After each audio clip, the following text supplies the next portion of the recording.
all. If you don't mind, I'd like to open it up. I have a little content to show you all, some of a PowerPoint to kind of give you guys a rundown of what our program's all about, if that's okay.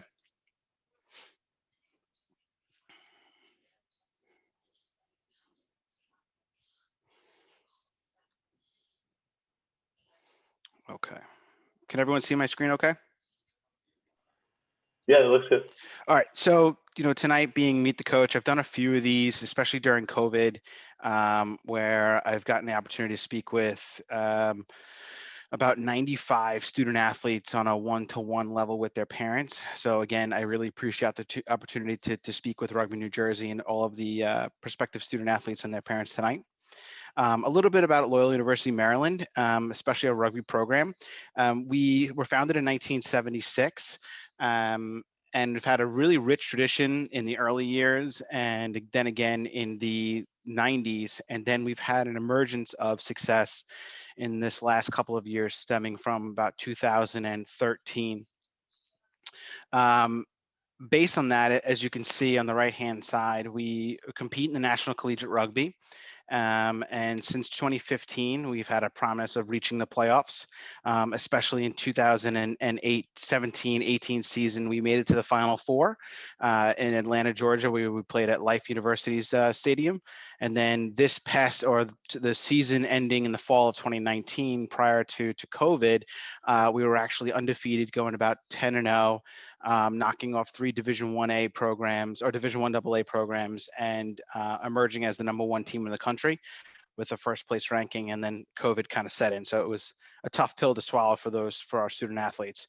And we've been able to take, win our conference again in 2019 and 2016. So again, kind of talking about the reemergence of success based on the program that we run.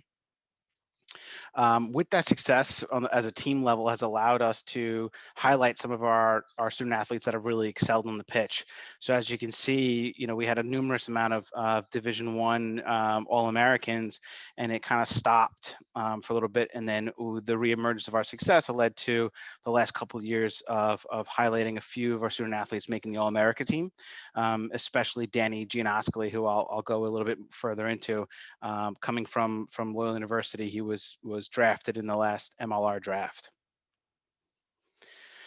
So we will talk about a little bit kind of the team makeup and how we what team we field on the pitch. But one thing to highlight that you'll see here is that we have some women's players, and we were able to start our women's program this past year, where again there was not a women's program on campus, and through the success of our men's program, we were able to get the notoriety and the buy-in from the university to start a women's program. So we actually have a competitive women's sevens program.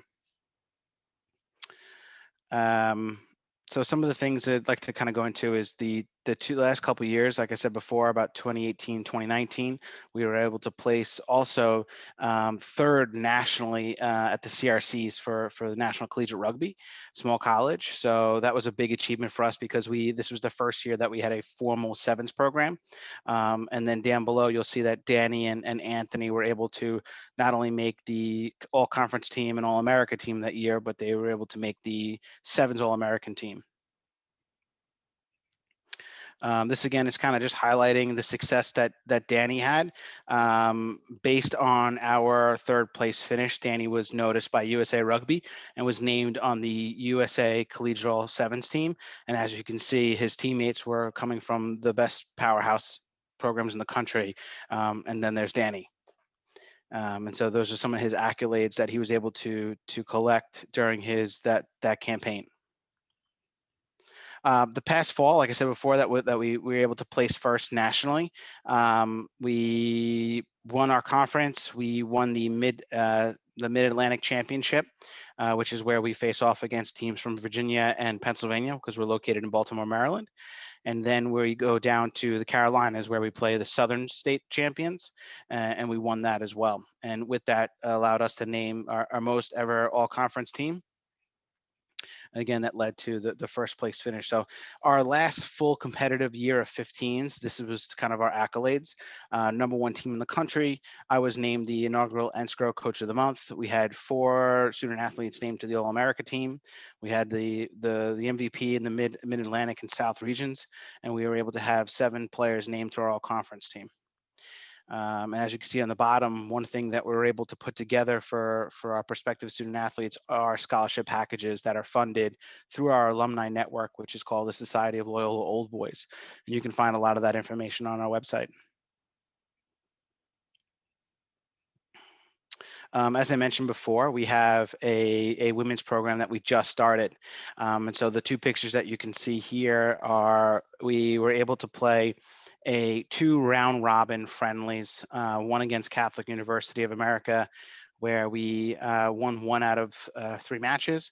And then the picture on the right was after they had just beaten another team from up in New Jersey, Marywood University, which is a varsity program. And again, we won 1 out of 3, but it was a great opportunity for the young women who are just starting their rugby careers. And unfortunately, COVID kind of put a damper on things. But once we go back to full training, which is this next week, actually, we'll be able to start to participate in both men's and women's sevens rugby.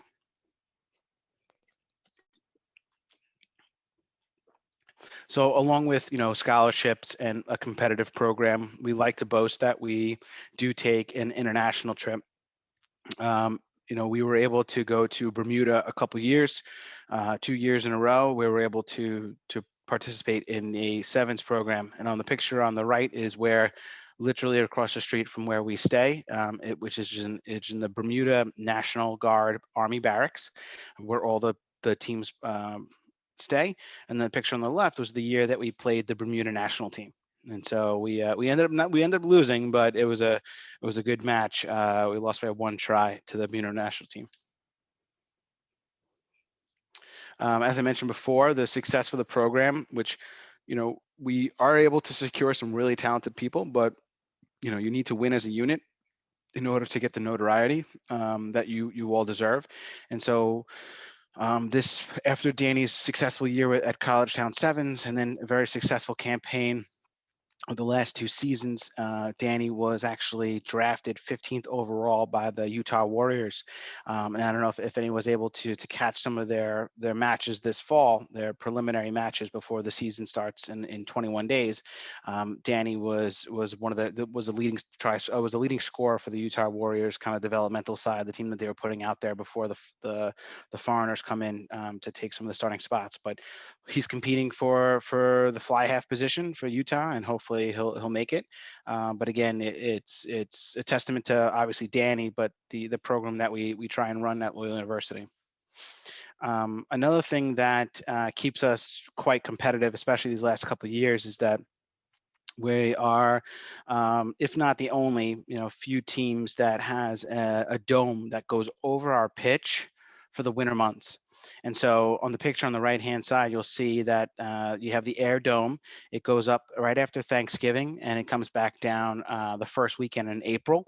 And that allows us to remain quite competitive during the winter months. So while the Mid-Atlantic doesn't get such severe weather as the Northeast or up by, New York, New Jersey, Connecticut, we're able to train the minute the student athletes get back, which is, in January. So we'll go right back into 3 days a week, 4 days a week training sessions inside the dome.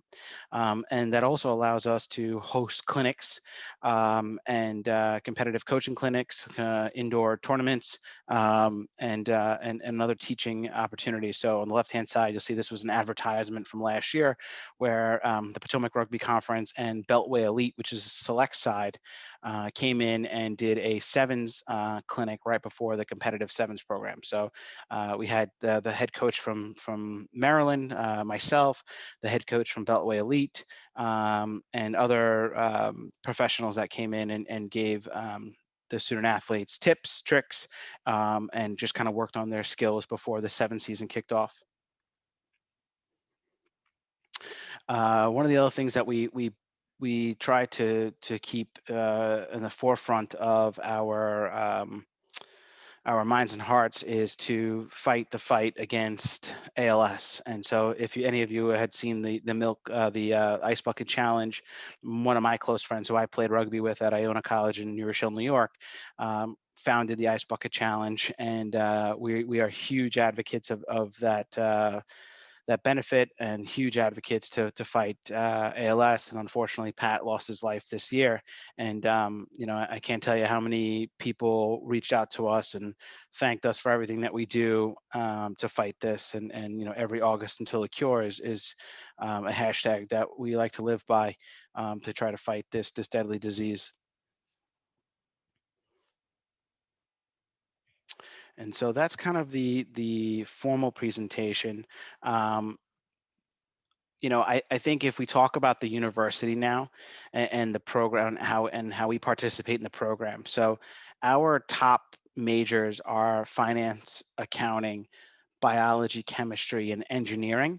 But we have two new emerging majors. So we haven't had anyone declare just yet because they're brand new. But that is data science and and um, and data science and data forensics. And that is, again, I think it's because we have such a close proximity to DC. There's opportunities within the government, the NSA. And so data science has kind of been something that the school has been looking to establish. So we have probably about 4 student athletes right now that are thinking of it, but they're only freshmen and sophomore, so haven't declared. But I think from a program, which I think is kind of more of a microcosm, you'll see that we have a large number of finance and accounting majors, and then a large number of mechanical engineering majors. And the engineering, again, kind of align themselves to more government contract work. And then the finance folks usually tend to head back up to the Northeast, where a lot of our student base comes from, especially for rugby, because that's where I'm from and that's kind of where we recruit. And then the last thing I wanted to let you guys all know is where we build our program and why we find it to be such successful on the field really comes from what we do off the field. And that really is keeping a pretty rigorous and demanding schedule.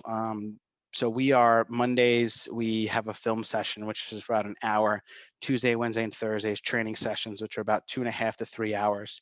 Friday is a captain's walkthrough. Saturday is matches, and Sunday is a light fitness. All right. So if you played, you have 120 minutes on the bike. If you played 80, you subtract 80 from 120. If you played 0, you have 120 minutes on the bike. So we try to keep it light fitness, but having a 6-day a week program essentially allows us to check in and keep an eye and a pulse on our players and our student athletes, physical and mental well-being.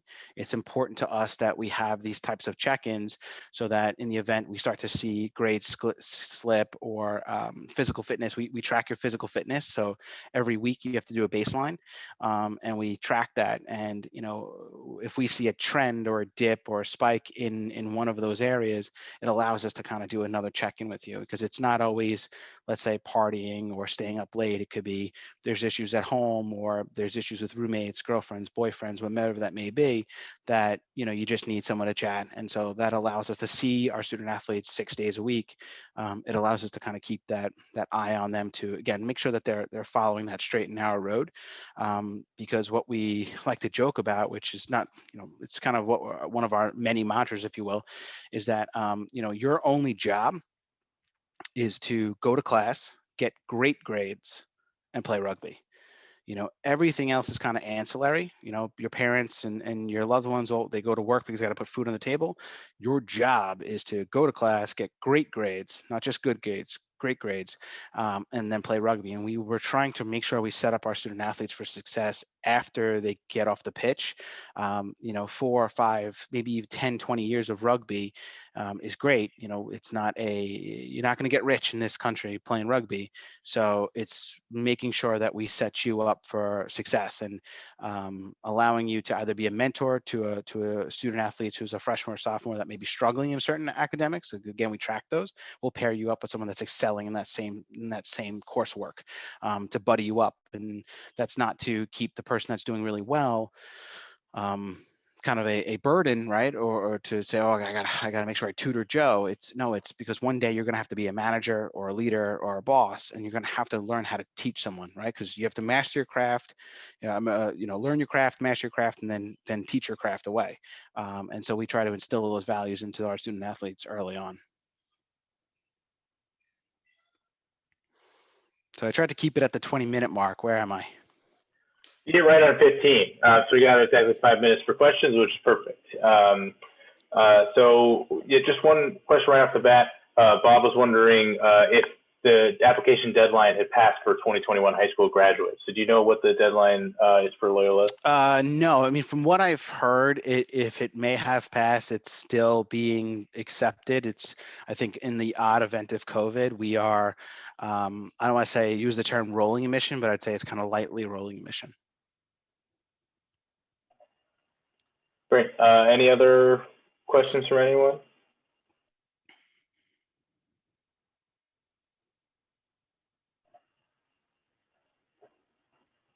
I actually have. Oh, sorry, go ahead. Sorry, I have a general overall question. I noticed that the Zoom call was recording. Is there a place I can access it after? Because I joined a little bit late since I got back from a training session. Yeah, so this will be recorded. I'm going to cut this up and we're going to put it on our Rugby NJ social channels as soon as I can get myself to do that. I promise I'll have it up by the end of the week. So if you monitor our pages, you'll be able to see this. We'll break every school up individually. I have a hand from Terry if you want to go ask your question. Yes, the girls team. Do scholarship opportunities extend to the girls, or are they just for the boys side, the men's side? So actually, it's funny you asked that, right? We're actually discussing that right now. So last season, no. Right now, it's up for a vote for this season. Thanks. No problem.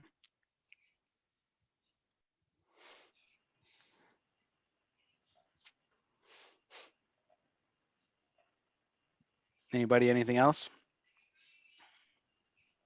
Is your girls program training schedule the same as the men's?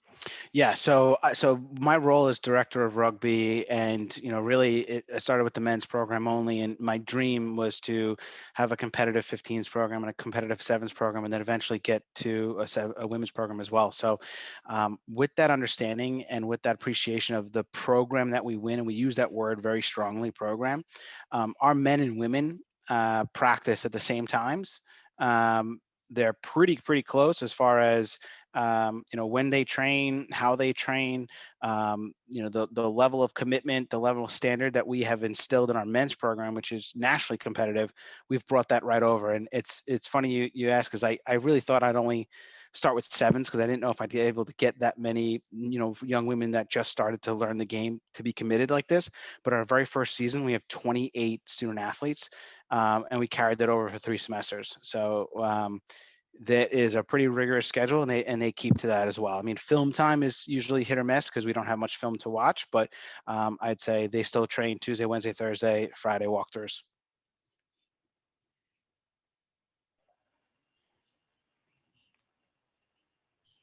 Anyone else? Thank you. Matt, I would ask something I've asked other coaches as well. Just if you could talk a little bit about the transition from the high school to the college game, and what you think they could do best to prepare for, a freshman year at Loyola playing, once they get out of high school. Yeah. So, it's funny. I actually see a name on here from one of our All-Americans, actually. Kyle Higgins is on the line, and he played at Del Barton, and I think when he got, I can only speak, I don't want to speak too much for him, but I think making the jump from high school to college rugby is really buy-in on a system and understanding the pattern and the techniques and the reason why we do what we do. I think that has been a little bit difficult for our student athletes. I mean, they're exceptionally, they're great athletes. They're used to training, I think, quite often. But when they get to the college level, we're not we're teaching basics, but we try to get right into the strategy piece and asking a lot of the high school programs that even when we recruit from of, what patterns you run, what systems you run, why and when do you do what you do. I think it's more the mental game of jumping that seems to be a little bit of a hurdle for some of the student athletes that we recruit, but the athleticism is always there. And so kudos to guys like Rugby, New Jersey, because we recruit heavily out of CBA and so St. Augustine Prep and Del Barton and St. Peter's Prep. We do a lot of recruiting out of those areas. So kudos to Rugby, New Jersey and all the high school and athletes there. It's just getting to the strategic part of the game is usually a little bit of a learning curve.